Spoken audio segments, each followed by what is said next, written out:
C'est toujours un plaisir d'être en compagnie de Marcel Pellerin, à mes côtés, chef des essais de Moto Magazine. C'est toujours un plaisir parce que c'est la garantie d'un débrief des essais sans langue de bois. C'est ça la patte de notre chaîne YouTube, la seule chaîne sans langue de bois. Et ce débrief sans langue de bois, je l'attends avec impatience parce qu'en fait, en vrai, j'ai rien compris à ce qui va se passer là.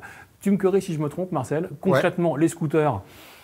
Toi, tu préfères les grosses merdes avec des distributions culbutées, des châssis en fonte. Ouais, exactement. Le seul scooter qui a, grâce à tes yeux, c'est le Vespa PX avec un kit racing. Ouais, voilà, c'est ça. Voilà. Le 125 avec un kit Pinasco 175. On en reparlera. Le truc qui fait des winnings en troisième, c'est ça, d'accord. Ouais. Ensuite, ceux qui nous suivent savent peut-être parce que mon Instagram, machin, que moi je fais de la presse voiture à côté de Motomag, bah oui, il faut bien se nourrir, et que j'essaye plein de voitures électriques sur lesquelles tu vomis systématiquement à longueur de semaine quand je les garde dans la cour de Motomag. Or là, nous avons un scooter qui ne protège pas vraiment, sauf si je me trompe, qui n'a pas une grosse capacité d'emport, sauf si je me trompe, et qui est complètement électrique, sauf si je me trompe, était revenu aussi excité qu'une jouvencelle. Exactement. Alors là, j'ai pas compris, du coup. Eh ben, je vais t'expliquer pourquoi. Explique-moi. Tu vois, la description que tu viens en faire, c'est quoi? Bah, c'est ce que j'appelle un non-scooter. Oui. Pourquoi un non-scooter? Parce que, qu'est-ce que c'est un scooter? Alors, je vais te dire ma définition du scooter. C'est une baignoire en plastoc, voilà, dont la forme a été dictée par la fonction, c'est-à-dire il faut que ça protège. D'accord. Il faut que tu puisses emmener tes casques et tes conneries sous la selle. Et en général, c'est un truc qui finit à moitié poussiéreux sur les parkings devant les gares, à prendre des coups et des rayures. Tu as oublié de dire qu'il faut que ça puisse se conduire en mocassin à gland. Et voilà. Donc, en fait, moi, le scooter, dans sa définition, je déteste ça. Bah forcément. C'est l'antithèse du plaisir à deux roues. C'est tout sauf le PCB pragmatique en mocassin à gland. Exactement.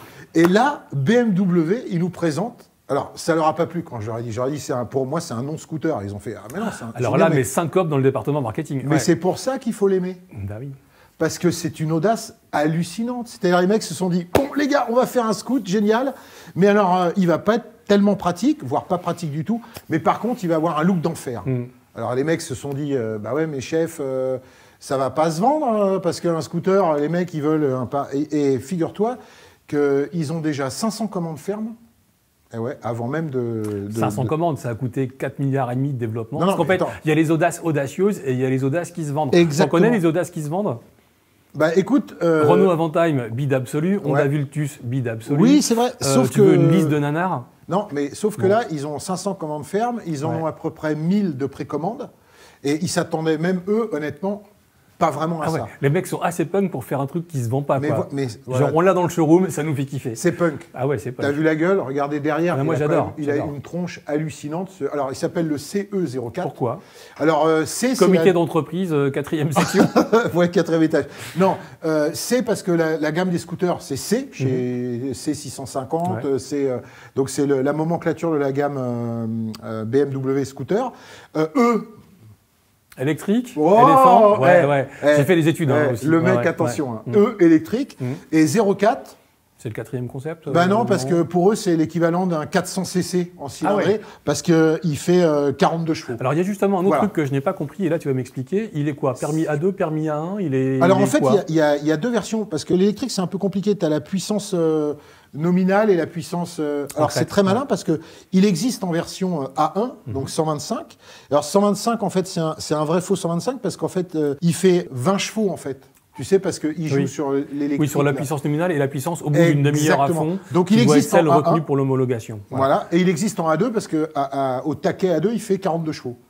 Ah ouais, ça doit tartiner. Donc, mais ça tartine. Ça tartine plus qu'un T-Max ou pas? Non, c'est différent. Mais je reviendrai après. Très bien. Ce que je veux dire, c'est que donc il existe en A1 et en A2. Et en A1, la petite magouille, c'est qu'avec cette histoire, il sort 31 chevaux. C'est pas malin, ça? C'est pas un putain de trackster. Regarde, donc en rated output, c'est 15 chevaux. Mais en maximum output, tu es à 31 chevaux. Donc c'est très malin, c'est-à-dire qu'un permis 125, 31 chevaux. Et en version donc, bien A2... raisonnable, monsieur Pellerin. En version A2, il fait 42 chevaux. Voilà. D'accord. Il faut savoir qu'en version A1, il fait le 0 à 50 en 2 secondes 7. Ah, mais ça tartine. Mais oui, ça tartine. Donc en fait, l'idée, c'est quand tu as un permis 125, c'est d'acheter ce truc-là. Hormis ça, nous, ce qui nous intéresse... Il va y avoir les satellites autour de la défense, voilà. parce qu'avec nous, autant ce de qui nous patates... intéresse, c'est le A2. Et je suis revenu conquis. Alors pourquoi? Pour une chose, c'est que moi, je le trouve... Alors, j'aime pas les choses modernes, mais celui-là, Je trouve qu'il a une gueule Ah, incroyable. mais en design, ils sont allés très loin. Ouais, Moi, j'adore. allés, Perso, j'adore. ouais, ils sont allés très loin. Il est très long, très bas. Je ne sais pas si tu as vu. Alors, moi, ce que j'adore, c'est quand tu prends l'option avant-garde. Ouais. Avant-garde, c'est le gris, Oui. avec cette espèce de... Oui. C'est même pas une bulle, en fait. On dirait un dessous de plat des années Oui, 70. on dirait la tu sais. synthèse entre un aspirateur Dyson et un Tekel. Voilà, donc c'est orange translucide. Oui. Il a une gueule d'enfer, ça protège rien. Mhm. Le tablier, c'est un système un peu, il y a comme des ailerons, la double couche. Donc il a une gueule pas possible. Et les selles, alors les selles, elles sont terribles. Tu as 6 modèles. Ouais. Alors tu as des plates avec un rebord, des plates avec un rebord mais plus près si tu es petit, Ouais. avec soit du orange barré, soit noir-orange. Enfin, Ouais. moi je trouve qu'ils sont Il lâchés. est confortable ou pas? Parce que Alors- ça sent la planche quand même. Hein. Alors, c'est une planche, mais un truc urbain comme ça, Ouais. tu ne passes pas des heures dessus. Donc, en fait, il faut être franc. C'est l'esthétique qui prime avant tout. Et les mecs qui vont prendre les options de selle, c'est uniquement pour avoir un truc sympa et joli. Mais moi, ce que j'aime, c'est justement l'idée de se dire, on va faire un scoot qui est juste beau, qui a une putain de gueule. Alors, il marche bien. C'est-à-dire qu'il accélère effectivement assez fort. Il s'essouffle vite parce qu'il plafonne à 130. Sur en ville, ça suffit. Donc, hein. alors qu'un T-Max, c'est 180, Ouais. tu vois. Donc, il a une bonne accélération de 0 à 80. Il est étonnamment maniable, alors qu'il a un empattement Oui. d'autobus. Ouais, ok. Pourquoi? Parce que les batteries, 55 kg de batterie, c'est des batteries, alors ça va te parler, qui sont issues de la BM i4. non Oui, bien sûr, oui, la Ouais. i4, qui est Voilà. la série 4 Donc, c'est une grand coupé en mode c'est électrique. un Ouais. truc de cellule. C'est Ouais. une des cellules de la i4. D'accord. Et ils l'ont mis évidemment à plat et il sert de plancher. Donc en fait, déjà les BMC avec les flats, on a un centre de gravité. Bah là, le centre de gravité, il est encore plus pas. On a presque l'impression d'avoir une quille de voilier, tu sais. D'accord. Le truc, il est ultra maniable malgré un empattement qui est équivalent à celui d'une Triumph Rocket 3. Quand même. Ouais, à 2 mm près. Tu vois. Ouais, d'accord. Donc tu imagines. Par donc contre, voilà. tu le gardes au bord de la rue, tu as l'avant qui dépasse de 3 mètres. Quoi. Ah bah ça, c'est simple, hein, au coin d'une rue, tu arrives le lundi matin et l'arrière, il arrive le lundi soir. Ouais. Quand tu tournes au coin d'une rue, voilà, c'est un peu ça. Tu vois. Ok, bon. Donc voilà, donc moi j'ai adoré son look, il se conduit plutôt bien, donc il accélère bien, il est super maniable. Alors tu as les options, tu peux avoir le cornering ABS, parce que Oui, chez parce que BM, chez BM, il y c'est a le la truc pro et techno, tout. ouais. Voilà, mais en version de base, il marche super bien. Alors, une dernière question, en aspect pratique, on est si dénué que ça? Ou il y a Alors, quand même en un aspect truc de- pratique, tu as un coffre sur le côté, Ouais. alors qui est assez sympa parce que tu peux y aller en étant assis sur ton... D'accord. Tu vois, comme ça. Avec un petit bouton, avec un petit vérin hydraulique. Qu'est-ce que tu c'est mets assez dedans, mignon. ce coffre? Tu peux mettre un intégral ou un modulable, mais pas toutes les tailles, Ouais. comme d'habitude. Ouais. D'accord. Mais 95% des casques passent, mais tu mets juste ça. Après, je te dis, il n'y a aucune protection, il y a pas de... Même le tablier, il est assez étroit. Non, honnêtement, c'est un scooter fun, branché, sympa à rouler. C'est-à-dire qu'il n'est pas que beau. Enfin, beau, après, c'est personnel. Non, moi je trouve. Mais moi, je trouve que, audacieux. franchement, ouais, Audacieux, réussi. il a une gueule incroyable. Et il est super maniable. Je suis même amusé, moi, à faire des gymkhana sur le mobilier urbain. Et c'est pour ça que je suis revenu conquis, parce que c'est pas un scoot. Et je trouve ça rock'n'roll, en fait. D'accord. Il m'aurait présenté une baignoire super où Ouais. tu peux mettre tes clubs de golf, deux Ouais, intégrales sous un la Burman selle. 400. Voilà, avec ouais. un cul comme ça derrière. Non, là, c'est juste... et je trouve ça audacieux de la part de BMW, qui est quand même une marque quand même sérieuse. Ils savent s'y connaître un peu en gaudriole. Ils ont fait la M635, la M1, Non, mais c'est vrai. une 2002 turbo. Enfin, ils ont quand même Oui, fait des non, choses, ils ont quoi. fait des beaux engins, mais moi, j'admire l'audace d'avoir fait ce scoot. Et alors, par contre, ils vaut un bras. Il vaut combien? Alors, on est autour, alors tu sais, avec les options et machins, tu es autour de 14 000 € si tu prends avant-garde. Ça piquerait pas un petit peu? Ouais, ça pique un peu, ouais. Et le prix de base, donc le blanc, j'ai pas le prix exact. Fred va l'afficher, mais je crois que tu es aux alentours de 11 500. Bon, ça va être comme le CEVO, tu vas le retrouver en leasing sur des boîtes un peu branchées. Voilà. Donc, c'est vrai qu'il n'est pas donné, il est hyper branché. Par contre, nous, on a roulé dans les rues de Barcelone, mais tout le monde s'arrête. Hein. Oui, bah, forcément. Le truc, il fait waouh, comme ça. Ce que j'ai aimé aussi, c'est son silence, Ouais. parce qu'en ville, quand même, c'est bien sympa. Bah, bien sûr. Tu arrives au feu, il n'y a aucun bruit. Il a un bruit électrique, mais assez... C'est pas comme les Energica, tu sais. Ouais, où- non, qui sont durs. Ouais. Voilà, tu as un bruit, tu entends un léger pchit, assez sympathique. Il accélère bien, il freine bien.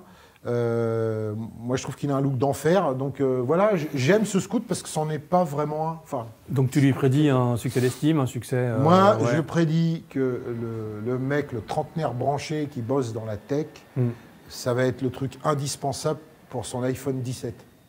C'est-à-dire que le gars qui veut un scooter pour pas prendre la flotte le matin. Il va oublier ça. Ouais. Par contre, je prédis que donc dans les villes, dans les beaux quartiers... C'est le deuxième scooter, comme il y a la deuxième moto, c'est le deuxième scooter pour quand il fait beau. Voilà, je prédis que dans les beaux quartiers, c'est un truc qui va bien marcher. D'accord. En tout cas, voilà, moi j'ai trouvé sympa, beau, rigolo à rouler. Il y a plein d'options marrantes. Tu peux avoir des couleurs, des dégradés sur la roue arrière. Voilà, puis je sais pas, c'est un bel objet. Voilà. Merci Marcel, tu m'as compris, j'ai compris pourquoi tu étais parti là-bas. Voilà, en plus, tu es revenu avec un joli cadeau presse qui fait un joli presse-papier. Ouais, alors pour tout vous dire, c'est pas un cadeau presse. Ah ouais, c'est quoi? Non, je l'ai volé en fait. Putain, le hooligan quoi. Non, c'est sérieux. Alors Pierre ou Mathieu de BMW France, je me promets de vous le ramener. Ouais. En fait, ça, c'était posé sur toutes les tables de la conférence de presse. Et CE04, c'est un truc en plexi gravé au laser. Et je l'ai bien aimé, donc en loose day, je l'ai mis dans mon blouson, je l'ai embarqué. Voilà, je trouvais ça joli. Donc, soit BMW France me l'offre, soit vous m'appelez, puis je vous le ramènerai quand je ramènerai la prochaine moto de près. Voilà pour merci BMW France de nous dire ce que vous en pensez dans les commentaires. Merci Marcel de cet essai. Il y a évidemment plein d'infos techniques supplémentaires, des photos, un texte écrit façon Ronsard dans le prochain numéro de Moto Magazine que bien évidemment nous vous conseillons à tous et à toutes d'aller acheter.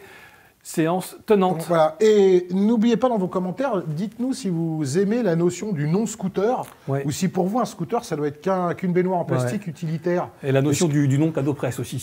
C'est ça, la notion. Non, mais savoir si un scoot qui est esthétique et pas ce qu'il y a de plus utile, ça a un sens pour vous. Voilà. Moi, pour moi, ça en a un. Mais bon, je suis peut-être pas formaté comme... C'est ce qui fait ton charme. Si j'avais des sous, je serais capable de m'acheter ce truc-là pour me balader en ville. Mais tu as des sous. Ben non, mais pas pour ça. Ah, pas pour ça. Voilà. D'accord. Très bien. Voilà. Des débriefs, des essais, des offs du MotoGP, des podcasts, des petits lapins, plein de choses sur la chaîne YouTube. On vous retrouve très bientôt. Bisous sur le casque. Marcel, merci pour ce débrief. Écoutez, qui du coup me donne envie de rouler en CE04. Ce fut un plaisir. Je vais mettre ça chez moi, tiens. Voilà. C'était pas toi non plus. Hein. Le voleur volé. Voilà. Femme de La Fontaine. Allez. Ciao. Ciao.